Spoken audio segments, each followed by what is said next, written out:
आज हम करेंगे चैप्टर नंबर 7 डायरेक्टिंग के अंदर प्रिंसिपल्स ऑफ डायरेक्टिंग। हमने डायरेक्टिंग वाले चैप्टर में डायरेक्टिंग के फीचर्स पढ़े थे, डायरेक्टिंग की इंपॉर्टेंस पढ़ी थी, लेकिन प्रिंसिपल्स ऑफ डायरेक्टिंग हमारे कोर्स में नहीं था। ठीक है, तो ये वाला हमारा टॉपिक है जो हमें सीयूईटी के लिए प्रिपेयर करना है, बट क्लास 12 में नहीं था। तो देखो क्या है प्रिंसिपल्स ऑफ डायरेक्टिंग, बहुत ज्यादा टफ नहीं है, इजी से ही है। पहला है मैक्सिमम इंडिविजुअल कंट्रीब्यूशन।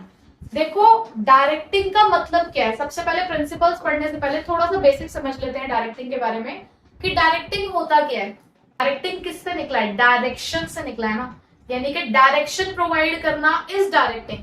अभी डायरेक्शन कैसे प्रोवाइड की जा सकती है? डायरेक्टिंग जरूरी नहीं है कि सिर्फ इंस्ट्रक्टिंग करने से ही डायरेक्टिंग होती है। डायरेक्टिंग के अंदर मोटिवेशन भी है, सुपरविजन भी है, कम्युनिकेशन भी है, गाइडेंस भी है, उसके अलावा काउंसलिंग भी है। तो ये सारी चीजें डायरेक्टिंग का पार्ट है।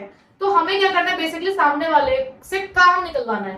अब काम निकलवाने के लिए चाहे हम बहुत ज्यादा स्ट्रिक्ट होकर सिर्फ इंस्ट्रक्शंस दे रहे हैं, या हम उसको मोटिवेट कर रहे हैं कुछ ना कुछ उसके सामने लुभावने ऑफर रख के, या हम बातचीत करके उसको डायरेक्ट कर रहे हैं, उसको काउंसिल करके उसको डायरेक्ट कर रहे हैं। तो अलग अलग तरीके हैं हमारे पास डायरेक्टिंग करने के। ठीक है, तो डायरेक्टिंग के वो कौन से प्रिंसिपल्स हैं जो हम डायरेक्शन की प्रोसेस को फॉलो करते हुए हम यूज करते होंगे, यानी कि कौन से वो सिद्धांत है जो हमारे माइंड में होने चाहिए जब हम किसी को डायरेक्ट कर रहे हैं।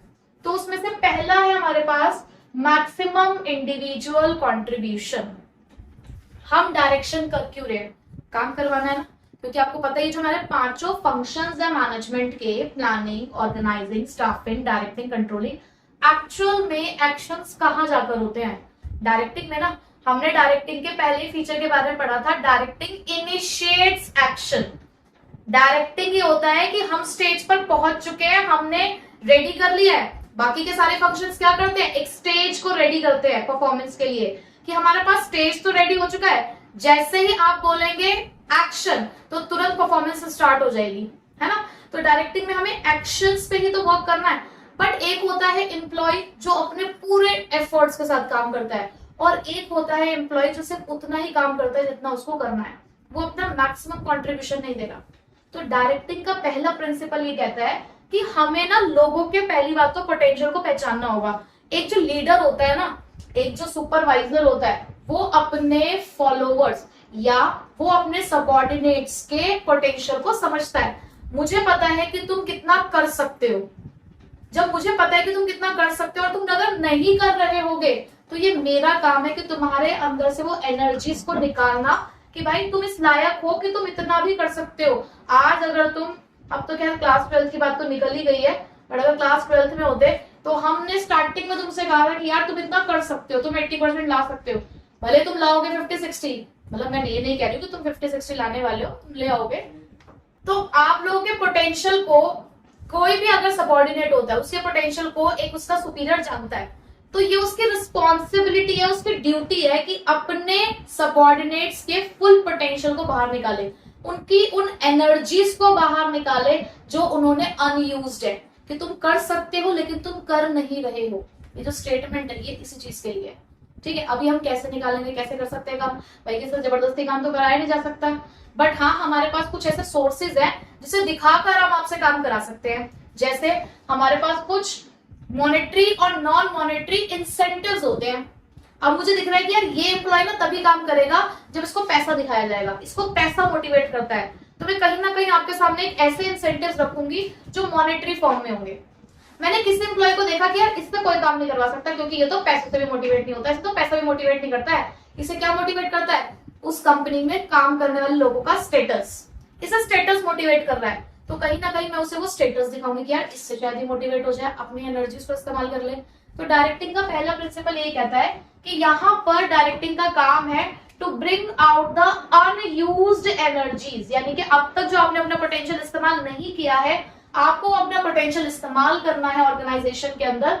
तो उसके लिए हम क्या कर सकते हैं? एक अच्छा मोटिवेशन प्लान हमें डिजाइन करना होगा जिसके अंदर मॉनेटरी और नॉन मॉनेटरी रिवॉर्ड्स होंगे, ताकि एम्प्लॉइज मोटिवेट हो और अपने फुल पोटेंशियल से काम करें।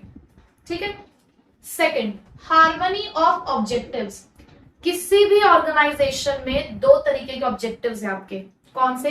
एक तो पूरे ऑर्गेनाइजेशन के ऑब्जेक्टिव होते हैं, एक ऑर्गेनाइजेशनल गोल होता है, और एक हमारे पर्सनल गोल्स भी तो होते हैं, हमारे पर्सनल ऑब्जेक्टिव भी तो हैं। अगर हम किसी ऑर्गेनाइजेशन को ज्वाइन करते हैं तो उसके पीछे कहीं ना कहीं हमारे कुछ पर्सनल गोल्स भी तो है। मैं किसी कंपनी को ज्वाइन करूं इसलिए कि जस्ट मुझे उनके काम में रगड़ना है खुद को, नहीं यार, मेरा खुद का भी एक गोल है कि मेरे को भी अपने करियर को डेवलप करना है, मुझे भी कहीं प्रमोशन करके हायर पोस्ट पे बैठना है, तो ये मेरा खुद का पर्सनल गोल है। अब अगर कंपनी चाहे कि बस एम्प्लॉय हमारे गोल्स अचीव कर दे, कंपनी पर्सनल गोल्स की तरफ ध्यान ना दे, तो वही वाली बात आ जाएगी, यहाँ पे वो फुल पोटेंशियल से काम ही नहीं करेंगे। और अगर एक एम्प्लॉय सोचे कि मैं सिर्फ अपने पर्सनल गोल्स अचीव कर लूं, कंपनी के गोल से मुझे कोई मतलब नहीं है, तो कंपनी तुम्हें रखेगी क्यों अपने यहाँ पर? तो यहाँ पर हार्मनी लानी है। हार्मनी मतलब एक साथ लेकर आना है। कैसे एक साथ लेकर आना है? कि इस तरीके से चीजों को डिजाइन करना है कि जो एम्प्लॉय है वो अपने ऑर्गेनाइजेशनल गोल्स को अचीव करते करते अपने पर्सनल गोल्स को अचीव कर जाए। जैसे कि मैंने कहा कि अगर इस साल का मंथली टारगेट जो हमने रखा है 10,000 यूनिट्स हमें सेल करनी है, हमने अपने सेल्स मैनेजर को कहा कि अगर, या टीम लीडर को कहा, सेल्स मैनेजर होता है और एक उसके नीचे क्या होता है, टीम लीडर्स होते हैं, तो हमने कहा अपने टीम लीडर को कि अगर आपने अपना मंथली टारगेट जो है 10,000 यूनिट प्रोड्यूस करने का, अगर आप वो प्रोड्यूस कर गए तो हम आपका प्रमोशन कर देंगे। अब कंपनी का गोल क्या है? 10,000 सेल करानी है, और उस टीम लीडर का गोल क्या होगा? प्रमोशन। तो यहाँ पे क्या हुआ, अगर उसे प्रमोशन चाहिए होगा तो वो 10,000 की सेल करवा देगा, नहीं चाहिए होगा तो अपना वही रो धो के जैसे काम कर रहा होगा वैसा करता रहेगा। तो हमें इस तरीके से हार्मनी लेकर आनी है, ठीक है। तो ऑर्गेनाइजेशनल ऑब्जेक्टिव और इंडिविजुअल ऑब्जेक्टिव्स के बीच में एक लड़ाई है, पर हमें लड़ाई नहीं रखनी है, हमें क्या करना है, दोनों को रिकंसाइल करना है, एक साथ लेकर आना है। तो जैसे क्या हो सकता है किसी ऑर्गेनाइजेशन में कि एक एम्प्लॉय कहता है कि मुझे तो अट्रैक्टिव सैलरी मिले, अपने पर्सनल ग्रोथ के लिए वो चाहता है कि मुझे तो अट्रैक्टिव सैलरी मिले, वहीं पे ऑर्गेनाइजेशन क्या चाह रही है कि प्रोडक्टिविटी बढ़ जाए ताकि हम अपने प्रॉफिट्स को अचीव कर सके। तो आप ऐसा करो ना, आप इन दोनों को अपने ऑब्जेक्टिव्स अगर पूरे करने हैं तो कंपनी क्या कहे कि अगर आप हमें प्रॉफिट का एक लिमिट सेट कर दे या फिर सेल का लिमिट सेट कर दे कि अगर आपने इतनी प्रोडक्टिविटी अचीव कर ली तो हम आपको प्रॉफिट का 2% 3% देंगे। आपने अपने एम्प्लॉयज के सामने क्या ऑफर रखा कि अगर आपने प्रोडक्टिविटी इंक्रीज कर दी और आपने उनको एक लेवल बता दिया कि इस लेवल तक अगर आपने इंक्रीज कर दी तो आपको प्रॉफिट, जितना भी हमारा प्रॉफिट होगा उसका 1 या 2% हम आपको देंगे सैलरी के अलावा। तो यहाँ पर अब चाहेगा ना एम्प्लॉय कि ज्यादा प्रॉफिट हो, और ज्यादा प्रॉफिट के लिए उसे क्या करना पड़ेगा, प्रोडक्टिविटी बढ़ानी पड़ेगी। इससे एम्प्लॉय का भी फायदा हो गया और कंपनी का भी फायदा हो गया। तो इस तरीके से हार्मनी लानी है, ठीक है। उसके बाद यूनिटी ऑफ कमांड, भाई ये कोई नई चीज नहीं है, ये तो यूनिटी ऑफ कमांड आप पढ़ के आए हो। यूनिटी ऑफ कमांड का मतलब क्या है? कमांड में यूनिटी होनी चाहिए, इंस्ट्रक्शंस में यूनिटी होनी चाहिए। जब कोई एम्प्लॉय या सबऑर्डिनेट कोई काम कर रहा है तो आप उसे इंस्ट्रक्शन दे रहे हो, तो अगर अलग अलग सुपीरियर भी उसे इंस्ट्रक्शन दे रहे हैं तो उनके इंस्ट्रक्शंस में यूनिटी होनी चाहिए।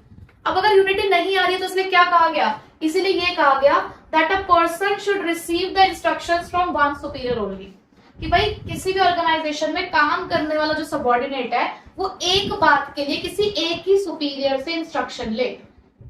वही हमारा पुराने वाला एग्जांपल, एक सेल्स पर्सन को, एक सेल्समैन को कस्टमर के साथ डील करनी थी, ठीक है, तो उसे कस्टमर के साथ डील करने के लिए डिस्काउंट अलाउड करना था। उसे मार्केटिंग मैनेजर ने कहा 10% का डिस्काउंट दे देना, फाइनेंस मैनेजर कहता है सिर्फ 5% का डिस्काउंट दे सकते हो। अब हो गई ना एक ही बात से रिलेटेड दो चीजें, दो लोगों ने अलग अलग इंस्ट्रक्शन दे दी, किसकी बात मानेगा वो? अपनी मानेगा फिर वो। तो यहाँ पर क्या है, अगर कल को टारगेट अचीव नहीं होता है, ऑब्जेक्टिव अचीव नहीं होते तो उसके पास एक क्या है, एक्सक्यूज है। तो एक कंफ्यूजन भी है ना उसके माइंड में। तो डुअल सबऑर्डिनेशन किसको अराइज करता है? कंफ्यूजन को अराइज करता है। तो उस कंफ्यूजन को दूर करने के लिए ये कहा जाता है कि यूनिटी ऑफ कमांड होनी चाहिए, सबऑर्डिनेट को इंस्ट्रक्शन सिर्फ एक ही सुपीरियर से मिलनी चाहिए, ठीक है। नेक्स्ट है एप्रोप्रिएटनेस ऑफ डायरेक्शन टेक्निक। देखो एक ऑर्गेनाइजेशन में हम डायरेक्शन करते हुए ह्यूमन बीइंग्स के साथ डील करते हैं, और हर एक ह्यूमन बीइंग डिफरेंट है ना, क्या सारे ह्यूमन बीइंग सेम है? हर किसी की जो मोटिवेशनल नीड है वो अलग है। हर किसी को जब आप लीड करोगे ना तो लीड करने का तरीका भी अलग होगा। तो यहाँ पे वो कह रहे हैं कि आप ना डायरेक्शन टेक्निक जब इस्तेमाल करो तो वो एप्रोप्रिएट होनी चाहिए। एप्रोप्रिएट मतलब जिसके लिए जो चीज सुटेबल हो उसके साथ वही टेक्निक इस्तेमाल करनी है। जैसे मैंने अभी प्रीवियसली आपको बताया था कि किसी के लिए पैसा मोटिवेशन का काम कर सकता है, किसी के लिए स्टेटस मोटिवेशन का काम कर सकता है, किसी के लिए ऑर्गेनाइजेशन का क्लाइमेट भी मोटिवेशन का काम कर सकता है। तो ये हमें पहचानना है कि भाई हमारे सबऑर्डिनेट को क्या चाहिए और उसे जो चाहिए उसके हिसाब से ही आपको उसको लीड करना होगा। अब जैसे बच्चे भी अलग तरीके के होते हैं ना, एक बच्चा होता है जो प्यार से समझ जाता है, एक बच्चा होता है जो डांट से समझता है, एक बच्चा होता है तो बेइज्जती से समझता है। तो भाई हर तरीके की टेक्निक इस्तेमाल करनी पड़ती है हम लोगों को। कभी किसी को प्यार से भी समझाना पड़ता है, मार से भी समझाना पड़ता है, थोड़ी बेइज्जती भी करनी पड़ती है कई बार, ताकि समझ आए सामने वाले को। जब तक दिल में उसके जाके लगेगी नहीं वो बात, तो वो कैसे मोटिवेट होगा। तो हमें समझना है कि कौन सी टेक्निक इस्तेमाल की जाएगी। तो यहाँ पर उन्होंने एप्रोप्रिएटनेस के साथ उसी चीज को एक्सप्लेन किया, that appropriate motivational and leadership techniques should be used. For some people money act as a motivator, while for others the promotion. किसी के लिए पैसा मोटिवेशन का काम कर सकता है तो किसी के लिए प्रमोशंस। ठीक है, नेक्स्ट मैनेजरियल कम्युनिकेशन। अब जब हम डायरेक्शन दे रहे हैं तो कहीं ना कहीं एक कम्युनिकेशन है ना, एक बातचीत है। और ये बातचीत कब होगी, मैं यहाँ पे बोले जा रही हूँ और सामने से मुझे फीडबैक नहीं मिल रहा, तो मेरी जो कम्युनिकेशन है वो इनकम्प्लीट है। आप किसी को मैसेज करो, मैसेज करे जा रहे हो, ब्लू टिक लग रहा है, लेकिन वहां से रिप्लाई नहीं आ रहा। रिप्लाई में क्या हुआ, आप ब्लॉक हो गए। तो ये भी एक फीडबैक है, ये भी एक तरीके का कम्युनिकेशन है। जो थोड़ी कुछ बातें बोल कर ही कही जाती है, समझी भी जा सकती है ना। तो ये भी क्या है, आपके लिए एक फीडबैक है। तो जब तक फीडबैक नहीं आता है तब तक हमारा कम्युनिकेशन पूरा नहीं होता। तो directing should convey the clear instruction. Directing हमेशा क्लियर इंस्ट्रक्शंस दे to create the total understanding to the subordinates, कि हमारे सबऑर्डिनेट्स हमें क्या कराना है, उनसे क्या कहना चाह रहे हैं, क्या समझाना चाह रहे हैं, वो बात उन्हें समझ में आए। बिल्कुल क्लियरली बोलना चाहिए, हमें क्लियर इंस्ट्रक्शन देनी चाहिए, हर चीज समझानी चाहिए। सो फीडबैक बहुत जरूरी है और फीडबैक ही हमारी कम्युनिकेशन को कंप्लीट करता है, क्योंकि कम्युनिकेशन ना हमेशा टू वे ही सही रहता है। हमने एक बात बोली, सामने वाले ने एक बात बोली, तो ही तो पता चला ना कि उसको हमारी बात समझ आ रही है या नहीं आ रही है। ठीक है, तो feedback is must. Next, use of informal organization. अब आपको पता है कि किसी भी ऑर्गेनाइजेशन में दो तरीके के ऑर्गेनाइजेशन है हमारे पास, फॉर्मल और इनफॉर्मल। जो फॉर्मल ऑर्गेनाइजेशन होता है वो कैसे चलता है, रूल्स और रेगुलेशंस के साथ। वो प्रॉपर रूल्स और रेगुलेशन के साथ चलता है और वहां पर बातचीत करने के लिए हमारे पास स्केलर चेन होती है। याद आ रहा है, पढ़ चुके हो ये सब चीजें आप। Scalar chain, the line of communication. वहां पे डायरेक्ट किसी को भी किसी से बात करना अलाउड नहीं है। लेकिन हर एक ऑर्गेनाइजेशन के अंदर एक इनफॉर्मल ऑर्गेनाइजेशन होता है, जो कहां से अराइज होता है, सोशल इंटरेक्शन से।